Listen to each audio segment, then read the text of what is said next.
기도하겠습니다. 아버지 하나님 감사합니다. 저희들을 자녀 삼아 주시고 그 자녀 삼아 주신 것을 신실하게 지켜주시고 인도해 주셔서 끝까지 저희들을 살피시고 주의 자녀로 삼아 주셔서 저희가 주님의 아들들이 되며 자녀들이 되며 백성이 될 수 있도록 허락하신 하나님께 감사합니다. 오늘도 저희들은 이 세상에서 주님의 음성을 들으며 살아가길 원하는 주님의 자녀들입니다. 주께서 저희들에게 이 아침에 하늘의 음성을 들려주실 줄로 믿고 감사하며 예수님의 이름으로 기도드립니다. 아멘. 자, 우리 하나님의 말씀 나눕니다. 이사야 62장 1절로 5절의 말씀입니다. 이사야 62장 1절로 5절입니다. 우리 찾으셨으면 함께 봉독합니다. 나는 시온의 의가 빛같이 예루살렘의 구원이 횃불같이 나타나도록 시온을 위하여 잠잠하지 아니하며 예루살렘을 위하여 쉬지 아니할 것인즉 이방 나라들이 내 공의를 뭇 왕이 다 내 영광을 볼 것이요 너는 여호와의 입으로 정하실 새 이름으로 일컬음이 될 것이며 너는 또 여호와의 손에 아름다운 관 내 하나님의 손에 왕관이 될 것이라. 다시는 너를 버림받은 자라 부르지 아니하며 다시는 내 땅을 황무지라 부르지 아니하고 오직 너를 헵시바라 하며 내 땅을 뷸라라 하리니 이는 여호와께서 너를 기뻐하실 것이며 내 땅이 결혼한 것처럼 될 것임이라. 마치 청년이 처녀와 결혼함같이 내 아들들이 너를 취하겠고 신랑이 신부를 기뻐함같이 내 하나님이 너를 기뻐하시리라. 아멘.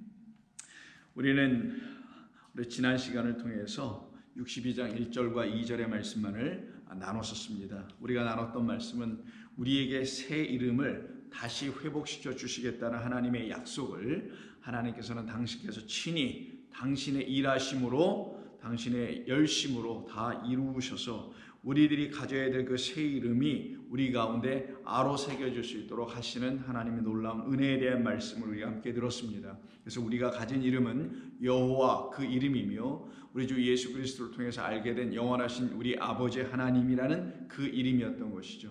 그 이름은 여러분들의 삶의 자리에서 각각 하나님께서 여러분들을 지도하시고 가르치시고 인도하시는 그 뜻대로 여러분들은 그 하나님을 만나게 되며 만날 수 있었던 것은 그 하나님 여러분에게 나타나 주셨기 때문인 것이죠. 그래서 우리는 그 하나님을 비로소 알게 되는 과정이 우리의 삶 가운데 허락된 것이며 그래서 우리는 성도로 구별되어 하나님만을 사랑하며 사모하며 살아갈 수 있는 성도들로 세워지게 되는 것입니다.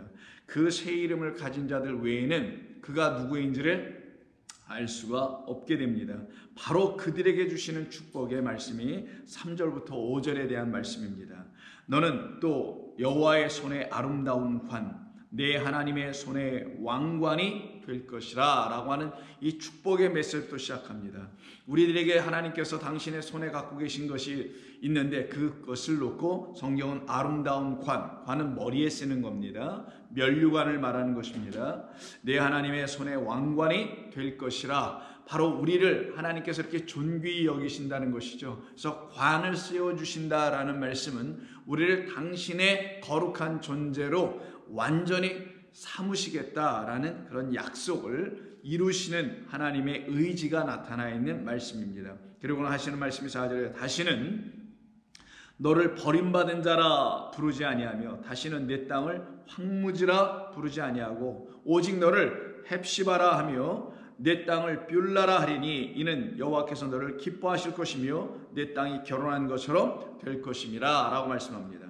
여기 여러분이 좀 생소한 그 히브리 언어가 좀 들려주셨을 텐데 오직 너를 헵시바라 부르며 또한 내 땅을 뷸라라 한다는 헵시바와 뷸라라는 말이 나옵니다. 그런데 친절하게도 그 헵시바의 뜻과 뷸라라는 뜻을 이 본문 4절 하반에 그대로 다 설명합니다. 헵시바라는 뜻은 여호와께서 너를 기뻐하실 것이다 라는 뜻이며 뷸라라는 것은 내 땅이 결혼할 것이다 라는 그런 의미입니다. 그래서 헵시바라는 것은 하나님께서 당신께서 우리 안에서 기뻐하신다. 우리로 기뻐하신다. 우리로 말미암아 기뻐하신다. 우리를 보시고 기뻐하시고 즐거워하신다. 이런 뜻이며 그렇게 하나님의 사랑과 즐거움과 기쁨을 얻은 우리는 누가 되냐? 그의 신부가 된다라는 의미에서 뷸라라는 말을 쓰게 되는 겁니다. 뷸라라는 말을 각주에 보면 결혼한 여자다라고 표현되어 있습니다만은 단순하게 보면은 원뜻대로 본다면은 바알이라는 단어에서 나와요. 그 유명한 바알, 너희 바알에게 가서 경배하지 말라, 바알을 너희들에게 신으로 섬기지 말라 할 때 그 바알이 있죠. 그 바알이 주라는 뜻도 있고 주인 혹은 남편, 뭐 가장, 머리 이런 의미가 있거든요. 근데 이게 동사적 의미로서는 결혼하다, 장가들다, 혼인하다라는 뜻이에요. 그래서 여기서 뷸라라는 말 안에는 하나님께서 우리에게 장가드시겠다는 그 약속하신 말씀을 이루신다라는 그런 의미가 있는 것입니다. 그것은 어떻게 이루시나요? 당신께서 우리에게 계시되어 오셔서 우리에게 장가들으시죠. 우리에게 혼인하시죠. 그것이 바로 그리스도로 이 땅에 오셔서, 예수 그리스도로 이 땅에 오셔서 우리에게 장가드시는 그런 역사가 이 성경 전체를 통하여 우리에게 증거해주고 있는 것입니다. 그래서 이 뷸라라 혹은 헵시바라, 우리를 새로운 이름으로 불러주시겠다라는 것이죠. 이게 우리의 실제적인 성도들의 영적 권위이며 능력이며 감사며 기쁨이며 그리고 우리가 가져야 될 정체성이기도 한 것입니다. 그때 이 4절은 좀 우리가 번역을 좀 유심히 좀 살펴봐야 될 필요성이 있습니다. 이렇게 말씀하죠. 우리에게 번역된 말씀을 통해서 보면 다시는 너를 버림받은 자라 부르지 아니하며 다시는 내 땅을 황무지라 부르지 아니하겠다라고 말씀하고요. 그 위에 보면은 또 2절에 새 이름으로 일컬음이 될 것이다 라는 말이 있어요.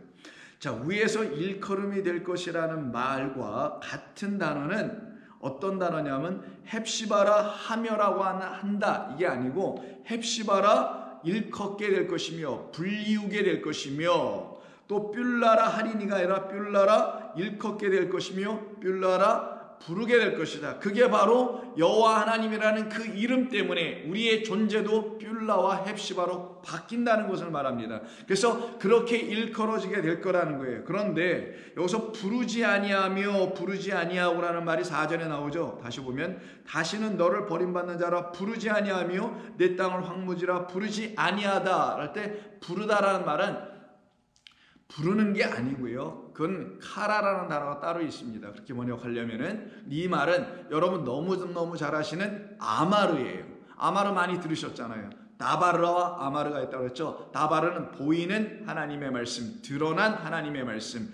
자, 그럼 다바르는 말씀으로 이 세상을 지으셨다고 할 때 말씀으로 지으셨을 때 다 드러나 있는 거 있죠. 이 창조물들, 이 모든 것이 바로 다바르들입니다. 그런데 이 다바르만 바라보게 하나님께서 우리에게 하지 아니하시고 이 보이는 것들을 통하여 보이지 않는 당신을 증거하게 하시는 게 이 지으신 목적이잖아요. 그때 증거되는 그분이 들추어질 때 그분을 우리가 알게 되겠죠. 그 하나님을. 그때 그 하나님이 우리에게 말씀하시는 것이 드디어 무엇인지를 듣기 시작할 겁니다. 그때 하나님께서 말씀하시다가 아마르가 되는 거예요.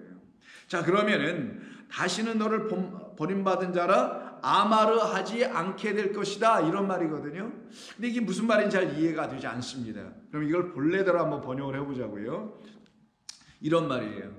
여기 부르지 아니하다가 두 번 반복되죠. 너를 버림받은 자라 부르지 아니하며 내 땅을 황무지라 부르지 아니하라고 하는 이 두 말은 다 아마를 쓴 겁니다. 그것도 미래형, 즉 미완료형으로 쓴 거고요. 수동태로 쓴 거예요. 그러면 불려지지 않을 것이다 이렇게 표현해야 되겠죠. 근데 이게 불려지다가 아니고 말하다니까 말하여지지 않을 것이다. 근데 이 말은 땅의 말이 아니라 아마르, 하늘의 말이니까 하늘의 말씀, 아버지 하나님의 말씀이니까 진리의 말씀을 표현할 때 쓰는 말이에요. 자, 그러면 이 너를 버림받은 자라 부르지 않는 게 아니라 다시 번역합니다.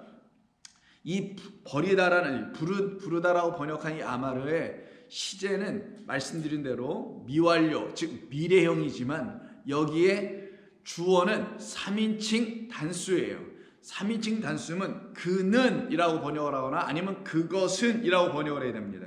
그런데 이 단어가 아마르니까 아마르는 하나님이 감추어진 주어입니다. 하나님의 이 아마르를 쓸 때는 하나님이 항상 뒤에 있는 거예요. 이걸 사람이 아마르한다 할지라도 사실은 하나님께서 뒤에서 그 사람 뒤에서 말씀하시는 거기 때문에 실제적인 주어는 아말에 대한 주어는 하나님이 되는 거예요. 그럼 어떻게 돼야 되냐?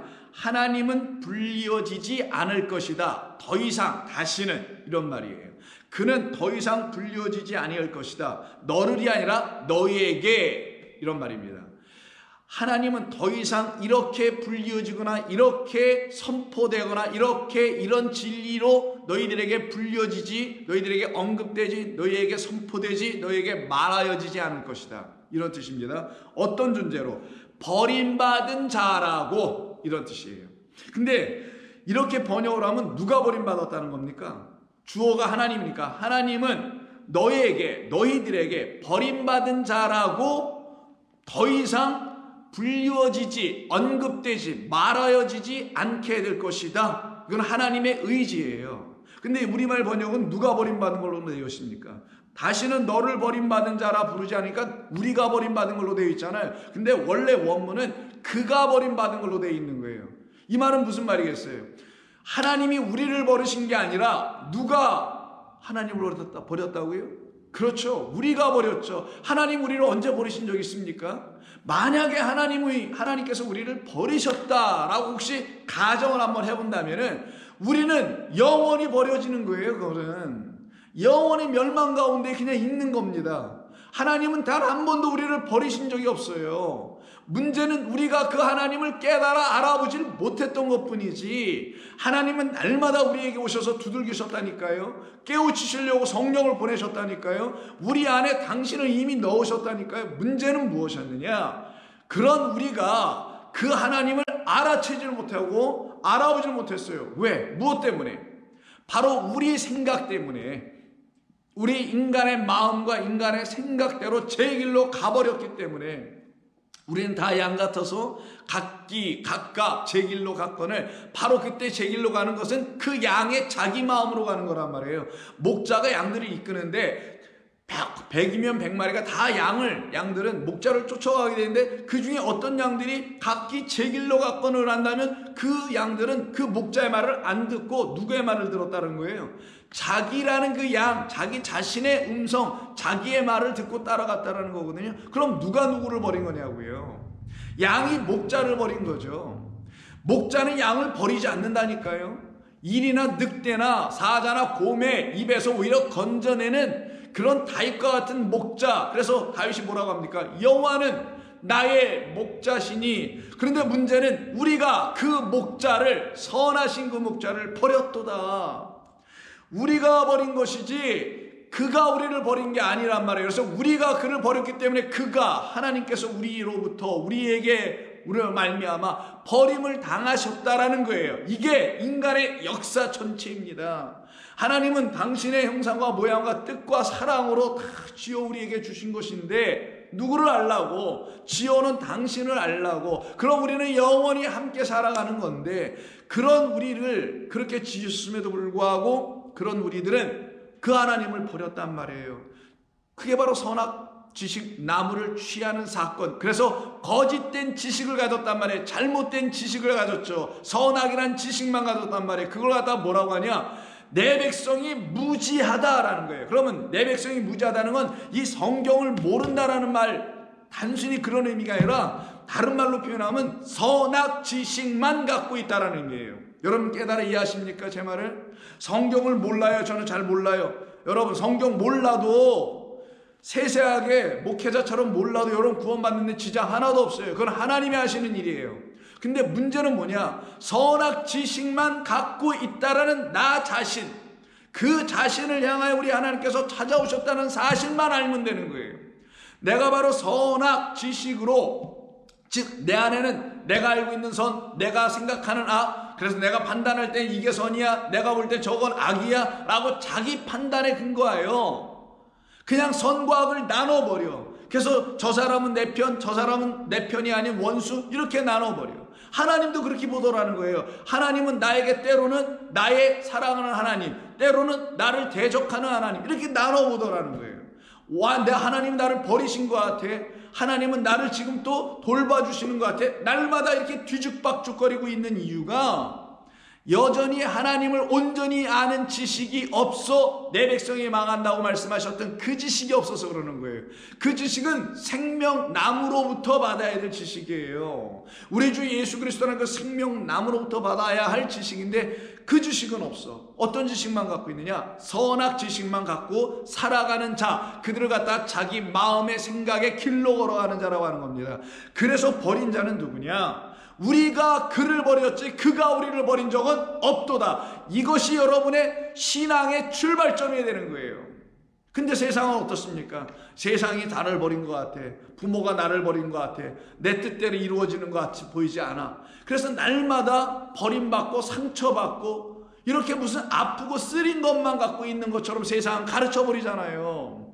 누군가가 자기를 버린 것처럼. 그러다 보니까 그런 사람들이 위로를 받으려고 종교에 귀의하거나 종교를 갖거나 하죠. 기독교도 그 중에 하나일 수 있습니다. 기독교가 만약 그런 차원의 종교라면 사람들에겐 기독교도 그런 사람들에게 그와 같은 위로를 줄 것이 뻔하니까. 그런데 성경은 뭐라고 한다고요? 교회에 데려다 앉혀놓고 이렇게 가르치라는 거야. 하나님께서는 너희가 나를 버린 것이지 나는 결코 너희를 버린 적이 없다.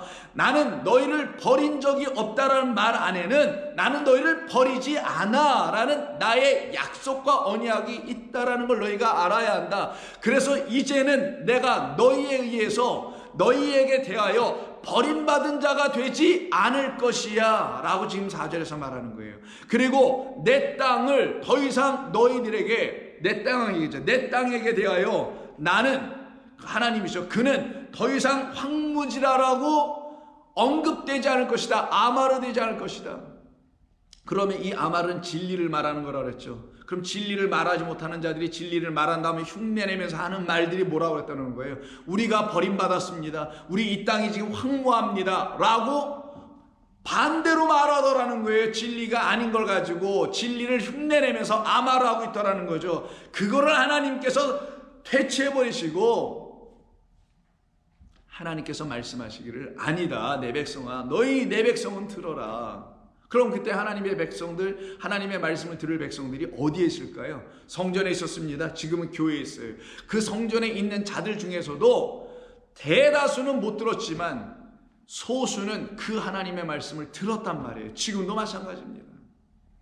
그래서 성전 안에서, 교회 안에서 하나님 믿는 자라는 자들에는 그 공동체 안에는 이렇게 둘로 딱 나눠져 있는 거예요. 저의 이런 말들을 여러분 불편하시면 안 됩니다. 이거는 우리를 양과 염소로 나누신다는 우리 주님의 말씀에 입각하여 생각해 볼 때 내가 지금 어떤 길에 서 있는지를 보게 하는 하나님의 말씀일 뿐인 거예요. 무슨 정죄하거나 나누거나 분리하거나 이런 표현이 아니라 우리의 영혼을 하나님 앞에 내가 지금 어디에 서 있는 것인지 라고 한번 각성하게 하며 깨닫게 하며 돌아오게 하는 하나님의 음성으로 들려져야 하는 것입니다. 그럼 4절 다시 보세요. 그는 다시는 여호와 하나님은 다시는 너희에게 버림받은 자라 버려진 자라 아마르 되지 아니할 것이다. 그건 진리가 아니야. 그건 아마르가 아니야. 아마르는 뭐냐? 진리의 말씀은 하나님 말씀 뭐냐? 나는 너희를 버리지 않아.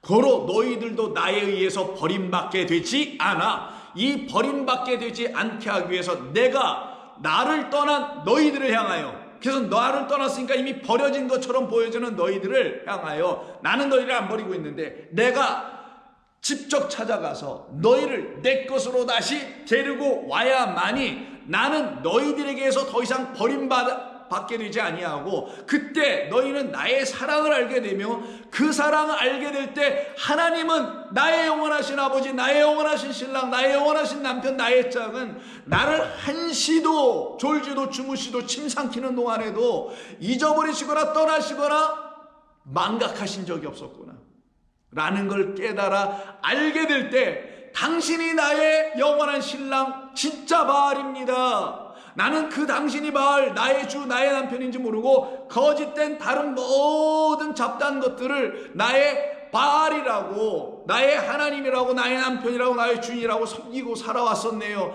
그런 나를 불쌍히 여기시고 용서하여 주옵소서. 이걸 회개라고 하는 겁니다. 그들이 진정 하나님께로 돌아가는 거예요. 그들을 향하여 하나님께서 오늘 말씀하시는 겁니다.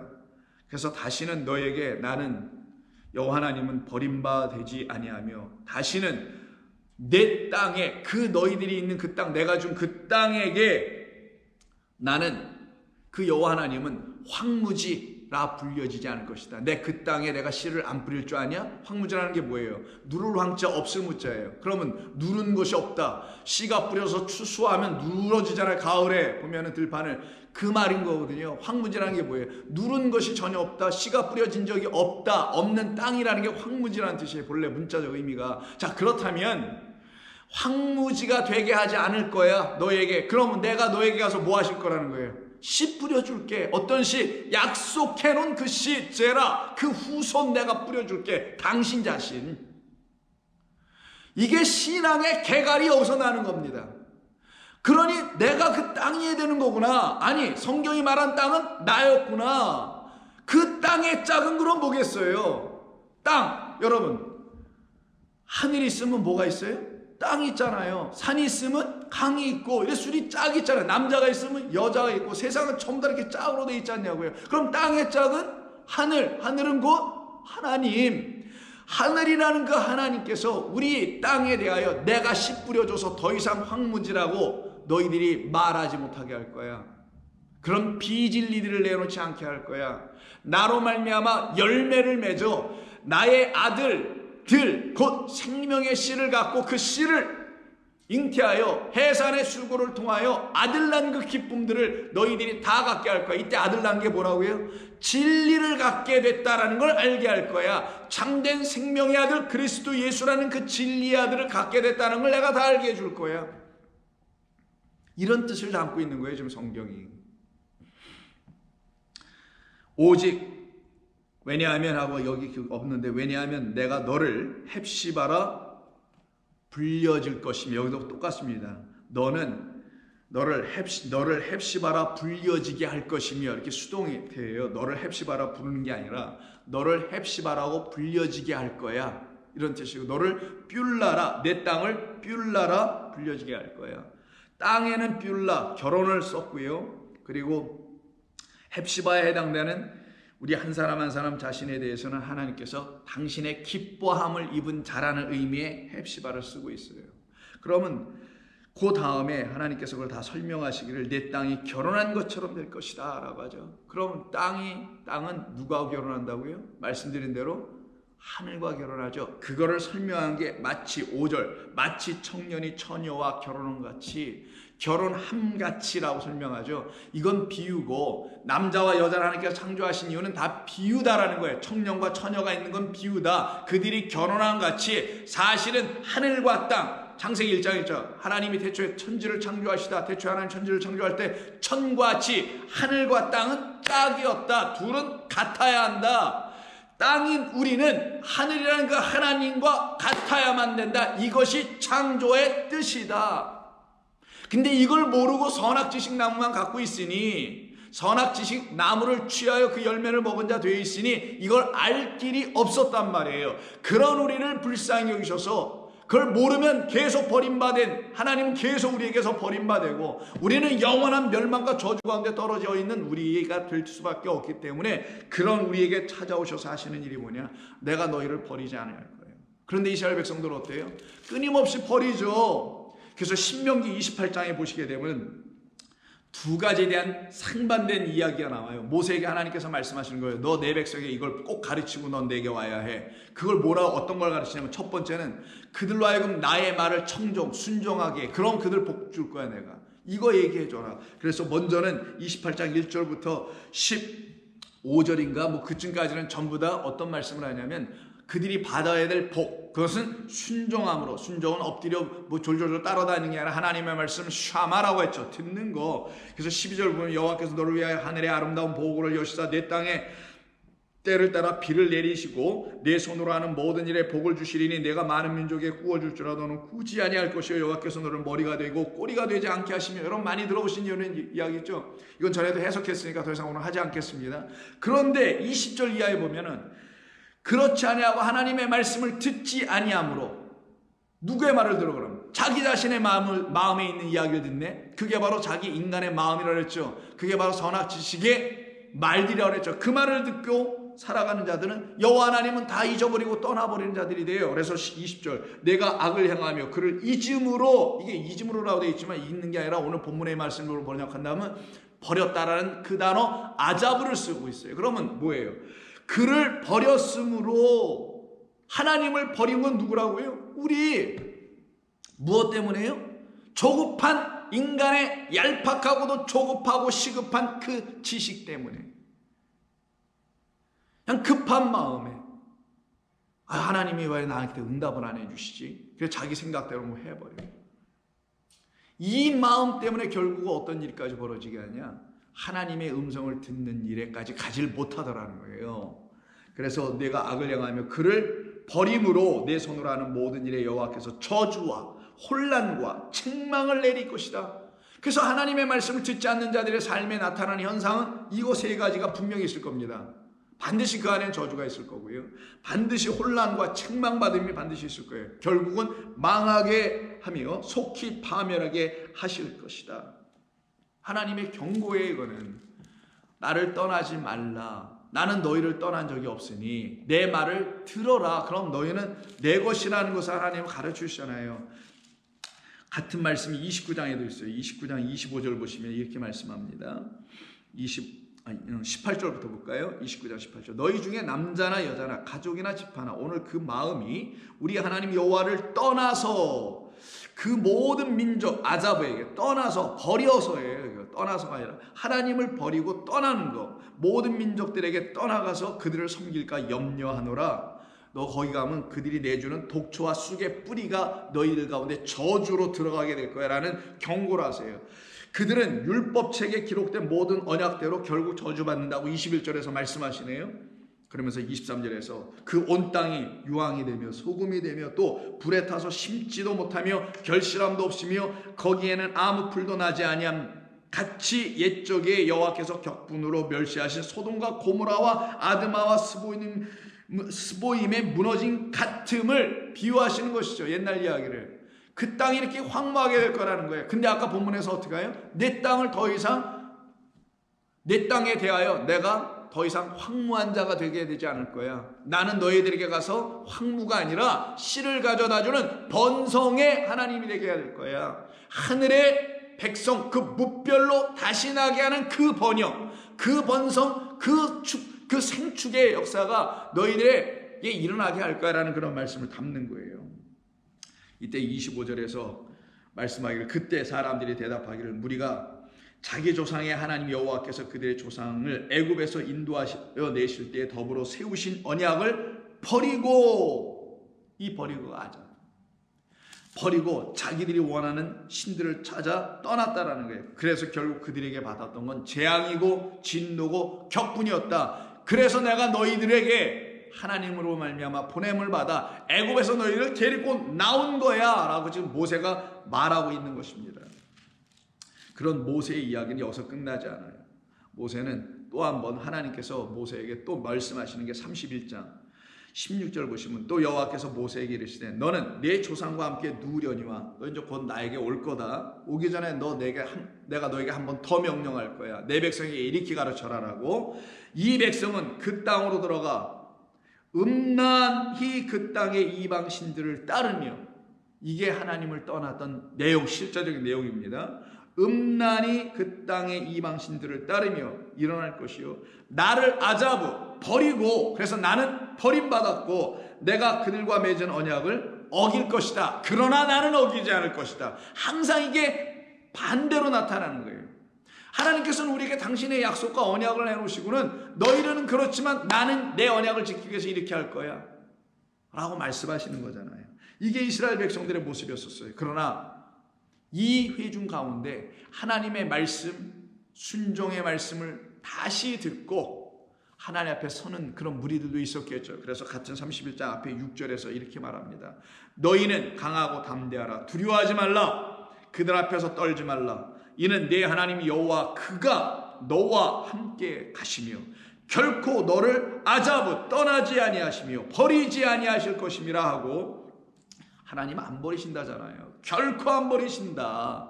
우리가 그를 버렸지 그가 우리를 버린 적이 없다. 너희가 나를 버렸지 내가 너희를 버린 적은 없다. 이 말씀. 모세가 여호수아를 불러 온 이스라엘 목전에서 그에게 이르되 너는 강하고 담대하라. 이는 너는 이 백성을 거느리고 여호와께서 그들의 조상에게 주리라고 맹세하신 그 땅에 들어가서 그들에게 그 땅을 차지하게 하라. 그리하면 여호와 그가 내 앞에서 가시며 너를 인도하신다는 거예요. 선한 목자처럼 앞에 가시니까 너와 함께 하사 너를 떠나지 아니하시며 버리지 아잡아 아니하시리니 너는 두려워하지 말고 놀라지 말라. 그리고 모세는 떠나죠. 여호수아는 이 말을 듣고 여호수아 곧바로 넘어가서 1장 5절에 내 평생에 너를 등에 대적할 자가 없으니 내가 모세와 함께 있었던 것 같이 라고 하며 하나님이 여호수아에게 직접 말씀하십니다. 너와 함께 있을 것임이니라. 내가 너를 떠나지 아니하며 그리고 내가 너를 아잡아 버리지 아니하리니 강하고 담대하라. 무엇으로? 내가 너에게 준 나의 말로 강하고 담대하라. 그래서 그 율법을 지켜 좌우로 치우치지 말고 묵상하라 하지 않습니까? 강하고 담대하라. 강하고 담대하라. Be strong and courageous라고 하죠. 강하고 담대하라. 너로 강하고 담대하는 게 아니라 너의 신념과 이런 걸로가 아니라 한번 해봐야지 이런 어떤 결심으로가 아니라 나로 강하고 담대하라. 그래서 여호수아는 어떻게 합니까? 강하고 담대하게 끝까지 이스라엘 백성들을 하나님의 말씀을 붙들고 인도했단 말이에요. 그리고 그가 이제 떠납니다. 마치 그의 앞에 있었던 그가 섬겼던 하나님의 종 모세가 떠났듯이 이도 떠나야 된단 말이에요. 그래서 24장 마지막 장 14절에 여호수아 이렇게 말하죠. 그러므로 이제는 여호와를 경외하며 온전함과 진실함으로 그를 섬기라. 너희의 조상들이 강 저쪽과 애굽에서 섬기던 신들을 치워버리고 오직 여호와만 섬기라. 만일 여호와를 섬기는 것이 너희에게 좋지 않게 보이거든 너희 조상들이 강 저쪽에서 섬기던 신들이든지 또는 너희가 거주하는 땅에 있는 아모리 족속의 신들이든지 너희가 섬길 자를 오늘 택하라. 오직 나와 내 집은 여호와를 섬기겠노라 하니 백성이 대답하여 이르되 우리가 결단코 여호와를 아잡아 버리지 않고 버리고 다른 신들을 섬기지를 하지 않겠습니다라고 약속을 해요. 결단코 하나님을 버리지 않겠다. 이렇게 약속을 이들이 맹세를 합니다. 이 맹세가 어떤 사람들에게 그냥 입술에 헛된 맹세로 끝나는 사람들도 있었겠지만 그 중엔 정말 여호수아처럼 그 말을 청종하고 따라오는 사람들도 있었지 않겠어요? 그래서 그들이 하나님께 이렇게 고백을 하는 거예요.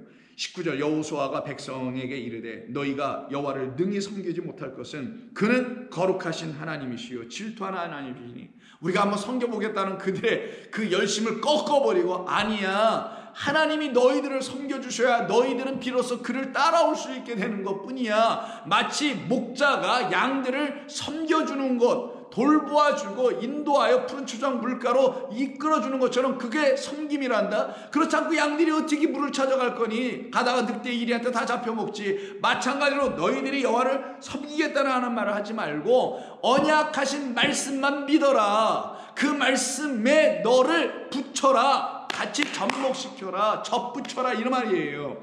그래서 너희는 그는 거룩하신 하나님인데 거룩하지도 못한 너희가 뭘 어떻게 섬기겠다라는 거야. 불의한 너희가 의로운 하나님을 어떻게 섬기겠다는 것이니 내놓는 건 전부 다 불의와 악한 것밖에 없는데 그것을 하나님 받으시겠다고 생각할 수 있는 거겠냐라고 말하는 게 19절 다시 들어보세요.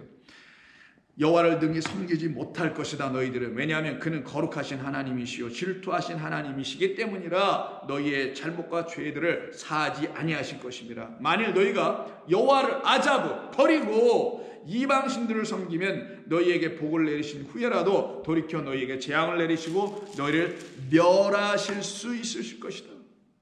그때 이 백성들이 울며 아닙니다 우리 여호와만을 섬기겠습니다.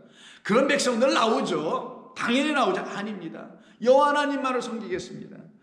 22절 여호수아가 백성에게 이르되 너희가 여호와를 택하고 그를 섬기리라 하였으니 스스로 너의 입이 그리고 내 자신이 증인이 되었느니라 하니 그들이 이르되 우리가 증인이 되었나이다 하더라. 여호수아가 이르되 그러면 이제 너희 중에 있는 이방 신들을 치워버리고 그럼 이거부터 하자. 너희들이 그렇게 섬긴다고 자꾸만 그러는데 너희 안에 있는 거짓 그 신들을 버리고 이게 이방 신들을 버리라는 거예요. 눈에 보이는 이방 신상 버리면 그걸로 끝나는 게 아니니까 또 갖다 놓을 테니까 너희 안에 있는 거짓 신들을 버리고 거짓말들을 버리고 이 말입니다. 치워버리고 너희의 마음을 이스라엘의 하나님 여호와께로 향하라 하니 백성이 여호수아에게 말하되 우리 하나님 여호와를 우리가 섬기고 그의 목소리를 우리가 청종 샤마 순종하겠습니다. 듣겠습니다 라고 합니다.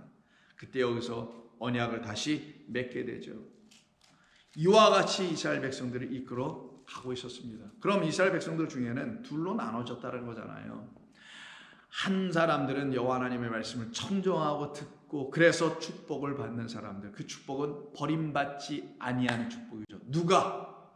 우리가 먼저 버림받지 않는 게 아니라 하나님께서 버림받지 아니할 때 누구로부터? 우리들로부터. 그게 바로 우리에게 복이라니까요. 근데 대부분 사람들 내가 버림받지 않아야 복을 받는 걸로 자꾸만 생각한다고요. 근데 순서를 생각하면 내가 하나님을 버렸으니 하나님은 나에게서 버림받았네, 버려졌네. 근데 하나님이 나에게 버려졌음에도 불구하고 내가 그를 버려서 버려졌음에도 불구하고 그 하나님 나에게 늘 신실하시네, 동일하시네. 어제나 오늘이나 내일이나 영원토록 변함없으신 하나님 나에게 찾아오셔서 나를 건져내 주심으로 말미암아 나에게서 이제 그분은 버림받지 않았구나. 이 전체적인 걸 알아야 진짜 복이 뭔지를 알죠. 그때 진짜 복은 뭐예요? 그가 나를 발견하여 찾아내셨다. 그게 바로 잃은 양 한 마리에 대한 비유 아닙니까? 그 한 마리가 잃어버렸을 때 끝까지 찾아오시는 하나님, 그것이 바로 우리에게 복이에요. 그것을 깨달아야 하는 겁니다. 그들의 한 무리가 있는가 하면 그렇지 않고 여전히 나는 내 뜻대로 살 거야, 내 생각대로 믿을 거야, 내 판단대로 믿어볼 거야, 그냥 주여 주여 할 거야, 간구하고 기도하라니까 나 그냥 그대로 기도하고 이 땅에서 필요한 거 구하고, 인간이 연약하니까 하나님께 매달려보고. 인간의 연약함이 그런 차원에서 하나님께 매달려라 하는 겁니까? 인간의 연약함, 그것은 육이라는 연약함 때문에 그러는 거예요. 육의 연약함은 영이 없음으로의 연약함이 육의 연약함이라는 겁니다. 영은 뭡니까? 하나님. 하나님은 영이시니. 그럼 영은 하나님이에요. 하나님이 우리에게 계시지 아니함이 우리에게 연약함이에요. 그래서 하나님의 영이 없는 내가 연약한 것을 알고 그가 내게 강함이라, 나는 약하나 그가 내게 강함이라, 그가 내게 오심이 나에게 은혜니 내 은혜가 내게 족하다는 걸 내가 아는 순간 언제냐? 너의 연약한 가운데 내가 너를 찾아 발견해냈을 때 아니겠느냐? 바울아, 이게 성경의 서신서에서 말씀하는 내용 아니냐고요. 그러면 그렇지 않은 자들의 무리는 끊임없이 이 땅에서 나타나겠죠. 지금도 이 세상에 수없이 있는 것처럼. 그 대표적인 이야기가 그 땅에 들어갔을 때 사사들에 의해서 통치되는 사사기 이야기를 보면은 2장에, 사사기 2장을 보시면 또 나타나게 됩니다. 사사기 2장 12절 이하를 볼까요? 11절부터 이스라엘 자손이 여호와의 목전에 악을 행하여 바알들을 섬기며, 드디어 시작하네요. 그래서 바알이 나옵니다. 바알 무슨 뜻이라고 그랬죠? 아까 뷸라에 내가 너희를 황무지를, 너희의 그 땅을 더 이상 황무지라 하지 않고 뷸라라 한다 그랬죠. 뷸라의 어근이 바알, 결혼하다, 나의 주인, 나의 남편이라는 뜻이었죠. 하나님의 목전 앞에서 악을 행하여 바알들을 섬겨요. 분명히 좀 전까지 여호수아 거기서는 하나님만 섬기겠다고 하더니만 애굽 땅에서 그들을 인도하여 내신 그들의 조상 하나님 여호와를 아자부 버리고 다른 신들, 곧 그들의 주위에 있는 백성의 신들을 따라 그들에게 절하여 여호와를 진노하게 하였으니 곧 그들이 여호와를 아자부 버리고 바알과 아스타롯을 섬겼더라. 그래서 하나님이 하시는 일이 뭡니까? 대적하시는 일이 아니라 하나님은 그들을 향하여 또 찾아가시죠. 누구를 보내셔서 찾아가시나요? 누구를 대신하여 그들에게 찾아가시나요? 사사들을 대신합니다. 이 본문에서는 입당과 누구를 가서 보내는 이야기가 나오죠. 그렇게 끊임없이 하나님께서는 당신을 버린 그들을 버리지 아니하시고 오히려 찾아가서 그들을 불러내십니다. 10장의 예를 한번 볼까요? 10장이 있다구나. 10장 6절을 보시면 이스라엘 자손이 다시 여호와의 목전에 악을 행하여 바알들과 아스타롯과 아람의 신들과 시돈의 신들과 모압의 신들과 암몬의 신들과 블레셋 사람들의 신들을 섬기고, 이게 뭐예요? 당시에는 고대 근동 그 팔레스타인의 중심 주변 국가를 얘기하는 거지만 지금은 우리를 보면, 우리를 놓고 우리 주변 전체를 보면 이 세상 나라 전체 아니겠냐고. 왜 지구 전체. 이 땅에 있는 수많은 인간들이 만들어낸 신들, 그 신들을 섬기고 여호와를 아자부 버리고 그 하나님을 섬기지 아니하므로 여호와 하나님께서 그들을 블레셋 손에 넘겨버리시죠. 그리고 10절에서 말씀합니다. 이스라엘 자손이 여호와께 부르짖어 이르되 우리가 우리 하나님을 버리고 아자부하고 바알들을 섬김으로 주께 범죄하였나이다. 우리를 구원해 주시고 불쌍히 여기소서. 그때 하나님께서 하시는 말씀, 너희가 나를 버리고 아자부하고 다른 신들을 섬기니 그러므로 내가 다시는 너희를 구원하지 아니하리라 라고 하시면서도 긍휼의 하나님은 다시 그들에게 용사 입다를 보내주셔서 그들을 그 악한 자들의 손에서, 거짓된 자들의 손에서 건져내시죠. 이렇게 사사시대가 계속 지나가고 마지막 사사인 사무엘 시대가 들어오죠. 그래서 사무엘상 8장을 보면 이제 더 나아갑니다. 한 발 한 발 더 깊숙이 하나님을 떠나는, 더 멀리 떠난 일이 벌어지죠. 8장, 사무엘이 나이 늙었습니다. 더 이상 사사 역할을 하지도 못하는 데다 뿐만 아니라 그 두 아들들은 그 온전치가 못해서 사람들의 추앙을 받지 못해 사사로 세워지지도 못하는 상태였었어요. 그때 사람들이 사무엘에게 찾아와서 하는 말이 8장 5절, 그에게 이르되 보소서 당신은 늙고 당신의 아들들은 당신의 행위를 따르지 아니하니 모든 나라와 같이 우리에게 왕을 세워 우리를 다스리게 하소서 한지라. 우리에게 왕을 주어 우리를 다스리라 하게 했을 때에 사무엘이 그것을 기뻐하지 아니하여 여호와께 기도하며 여호와께서 사무엘에게 이르시되 백성이 내게 한 말을 다 들으라. 이는 그들이 너를 아자부한 것이 아니요 나를 아자부 버려서 자기들의 왕이 되지 못하게 하려 함이라. 내가 그들을 애굽 땅에서 인도하여 낸 날부터 오늘까지 그들이 모든 행사로 나를 아자부 버리고 다른 신들을 섬긴 같이 내게도 그리하는 것뿐이다. 누구를 버렸다고요? 사무엘, 내가 아니야. 그들은 인간을 버리지 않는다. 그들은 그들의 입맛에 맞는 인간을 더 오히려 찾고, 그리고 그 인간에 향하여 그들은 복종하고 순종하고 따라가서 거기서 뭔가를 얻어보려고 하는 이 땅을 건설하는 자들에 불과하지만, 너와 너의 말을 청종하고 있는, 곧 나의 말을 청종하는 내 백성들은 그들을 따르지 않을 것이다. 그리고 사무엘이 이제 마지막으로 죽기 전에 하나님께서 사무엘에게 명령하셔서 그 백성들에게 다음과 같은 말씀을 주라고 합니다. 10절, 백성이 여호와께 부르짖어 이르되 우리가 여호와를 버리고 바알들과 아스타롯을 섬기며 범죄하였나이다. 그러하오나 이제 우리를 원수들의 손에서 건져내소서. 그리하시면 우리가 주를 섬기겠나이다 하매 라고 시작하죠. 이때 전부 다 하나님을 떠난 상태예요.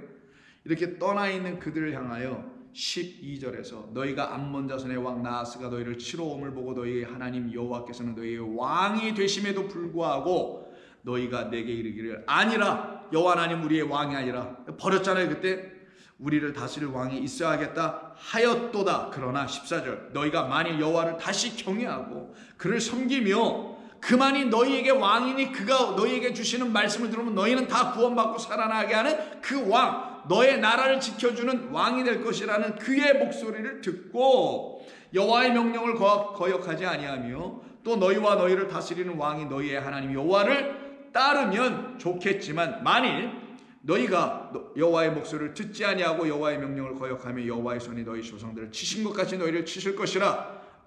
너희는 이제 가만히 서서 여호와께서 너희 목전에서 행하시는 이 큰 일을 보라.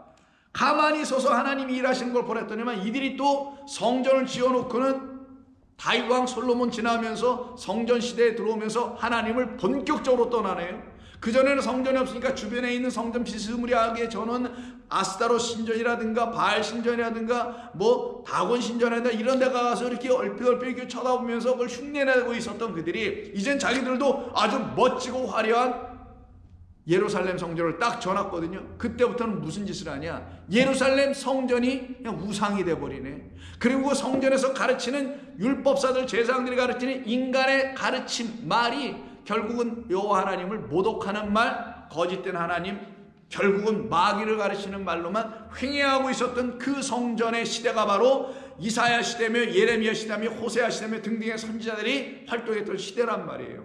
그 성전이 이미 뭐가 된 상태냐, 우상이 된 상태에 있었죠.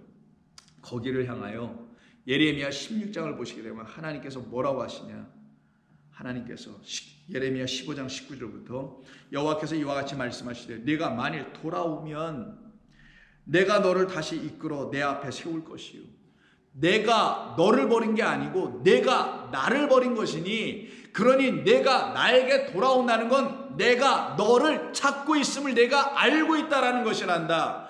내가 나에게 돌아올 수 있는 유일한 길은 유일한 시작의 첫걸음은 내가 지금도 너를 향하여 긍휼을 베풀고 있음을 내가 알 때에만 그리고 내가 지금까지 너를 계속해서 찾고 있었다는 사실을 내가 알 때야만 너는 발길을 돌이켜 내게 올 것이다.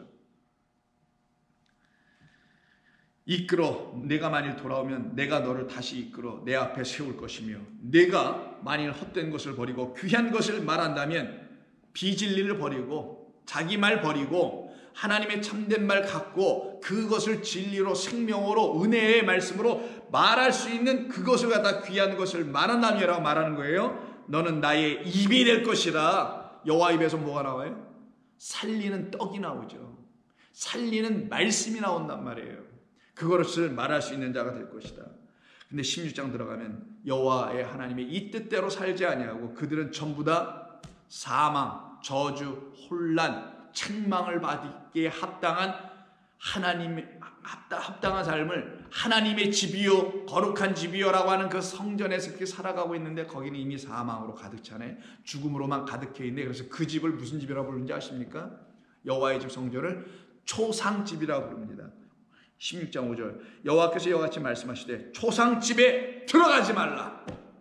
거긴 지금 초상집이야. 너희들 들어가면 다 죽어. 거기 너희를 죽게 하는 곳이야. 거긴 시체 사망이 누워있는 곳이야. 들어가지 말라. 가서 통곡하지 말라. 그들을 위하여 애곡하지 말라. 내가 이 백성에게 나의 평강을 빼앗으며 인자와 사랑을 취할 것이다. 이게 지금 이스라엘 백성의 상태였거든요. 그때 하나님께서 16장 9절에 다음과 같은 말씀을 하십니다. 만군의 여호와 이스라엘의 하나님께서 이와 같이 말씀하시느니라. 보라, 기뻐하는 소리와 즐거워하는 소리와 신랑의 목소리와 신부의 목소리를 내가 너의 목전 내 시대에 이곳에서 끊어지게 하리라. 이게 무슨 말이겠어요? 오늘 본문의 신랑 신부 청년이 처녀와 결혼한 같이 땅이 하늘을 만나 하나가 되어 헵시바 뷸라의 완전한 관계가 이루어지게 하시겠다는 하나님의 뜻이 선포되고 완성되어야 될 그 성전은 그 성전의 역할을 못하고 있으니 거기를 초상집으로 만들어버리고는 그곳 안에서 여긴 하나님이 계십니다. 여긴 여호와 하나님이 우리의 신랑이고 남편입니다라고 하며 그 하나님의 백성들을 거짓되게 오도하고 호도하고 있는 그곳을 초상집으로 만들어 놓고 거기서 헛된 기쁨의 소리, 헛된 찬송의 소리를 다 끊어버리겠다 하는 말씀을 신랑의 소리와 신부의 소리를 내가 너의 목전과 내 시대에 이곳에서 끊어지게 하리라. 이때 신랑이 여호와 하나님입니까? 아니죠. 이때 신부는 거룩한 하나님의 백성들인가요? 하나님 말씀을 듣고 있어서 사람들인가요? 아니죠. 이들을 놓고 거짓된 신랑이라고 하는 거고 불의한 신부들이라고 하는 겁니다. 그래서 거짓된 신랑을 남편으로 취하게 하는 그 지도자들로 인하여 하나님의 백성들이 거룩한 신부가 되지 못하고 오히려 불의한 신부들이 되어 있는 상태, 이 상태로 전락하여 있는 그런 모습을 이 본문이 우리에게 보여주고 있는 것입니다. 그때 11절에서 너는 그들에게 대답하기를 여호와께서 말씀하시되 너희 조상들이 나를 아자부 버리고 다른 신들을 따라서 그들을 섬기며 그들에게 절하고 나를 버려 내 율법을 지키지 아니하였기 때문이라. 13절 내가 너희를 이 땅에서 쫓아낼 것이야.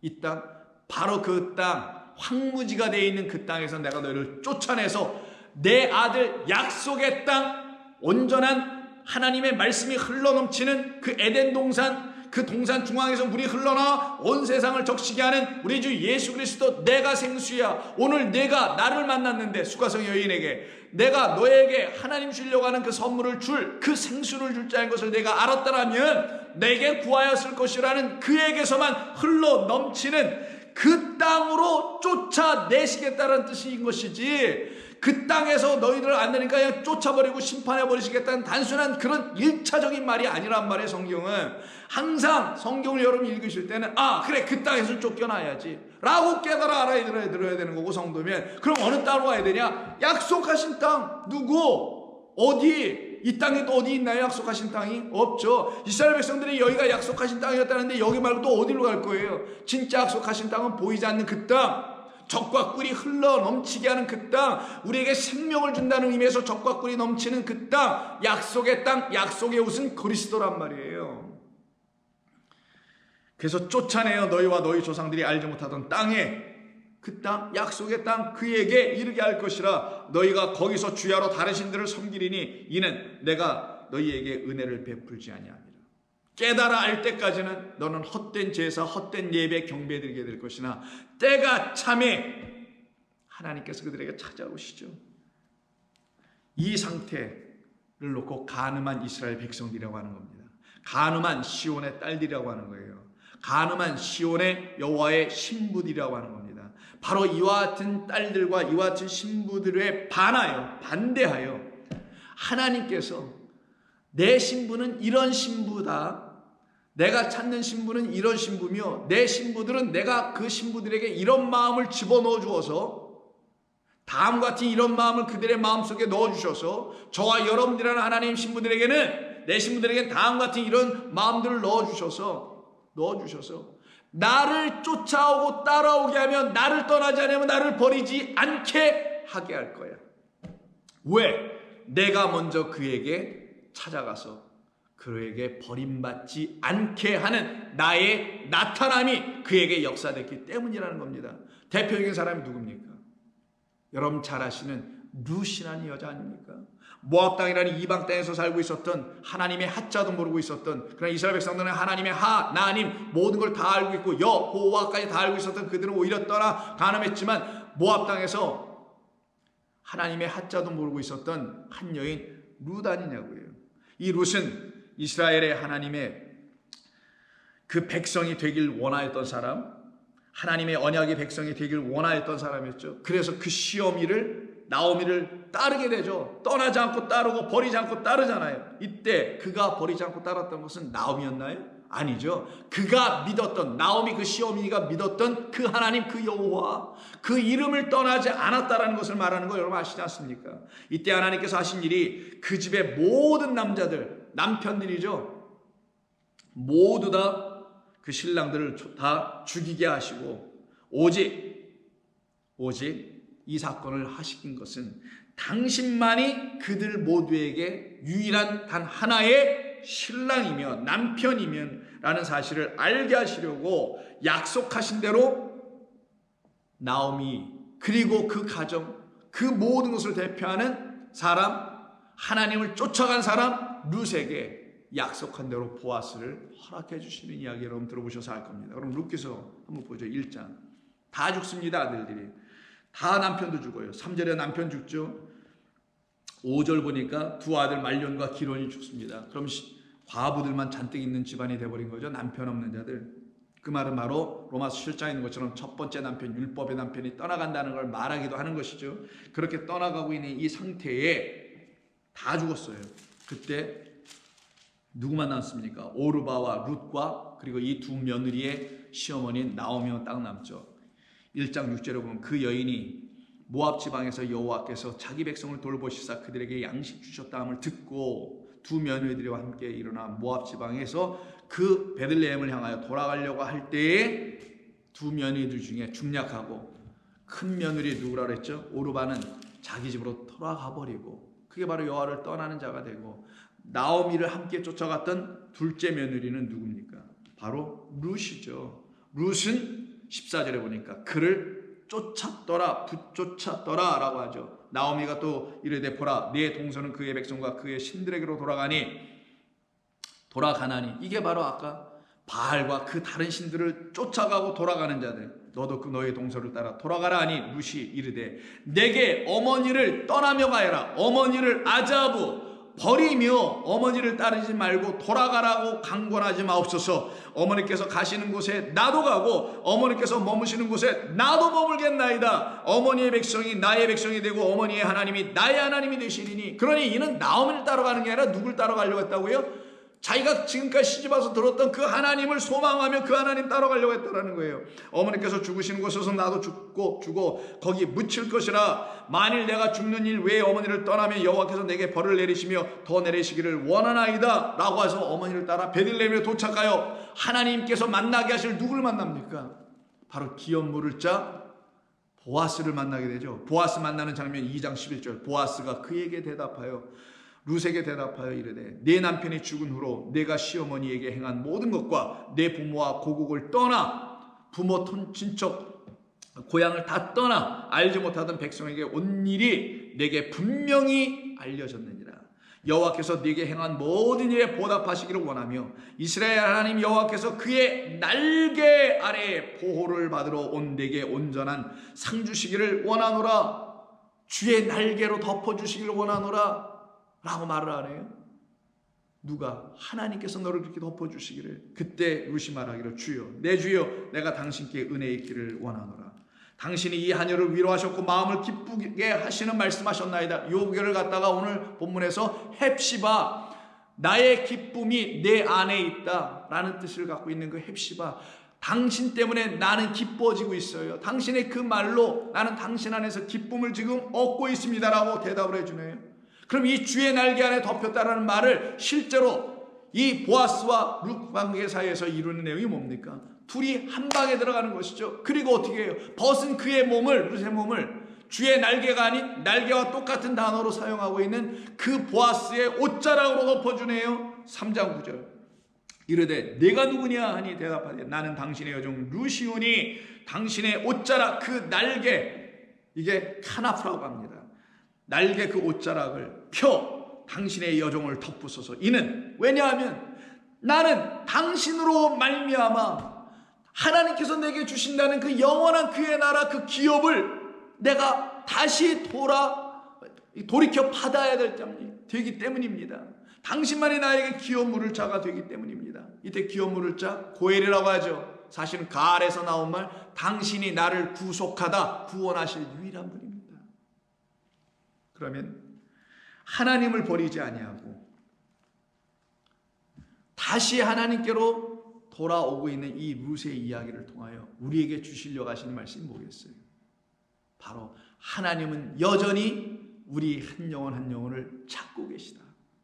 그래서 남자와 여자로 지어놓으신 뜻이 바로 당신이 남자요 우리가 여자라는 사실을 가르쳐 당신이 우리의 영원한 짝이라는 사실을 우리로 알게 하여 우리와 함께 혼인하여 헵시바라 하며 뷸라라는 그 아름다운 그 관, 그리고 당신의 손에서 우리에게 넘겨주는 왕관을 우리 위에 씌워주시겠다. 그리고 너는 내 것이야. 처음부터 내 것이었기 때문에 내가 너를 빼앗기지 아니하노라 라는 그 말씀을 듣고 내가 여호와 하나님을 버렸으나 당신은 나를 버리지 아니하므로 당신이 나에게 그래서 찾아오신 거군요. 누구로? 예수 그리스도로 찾아오신 거군요 라고 깨달아 알게 되는 겁니다. 그러면 예수님께서 이 땅에 오신 것이 우리가 그를 버린 것과 하나님 버린 것과 하나님 우리를 버리지 않은 것과는 무슨 관계가 있으며 그와 우리는 하나가 되고 결혼한다는 것이, 혼인잔치에 들어간다는 것이 무슨 관계가 있는 것인지는 내일 또 말씀을 나누며 이 깊은 하나님의 사랑의 이야기를 계속 듣기를 소망합니다. 기도하겠습니다. 하나님 고맙습니다.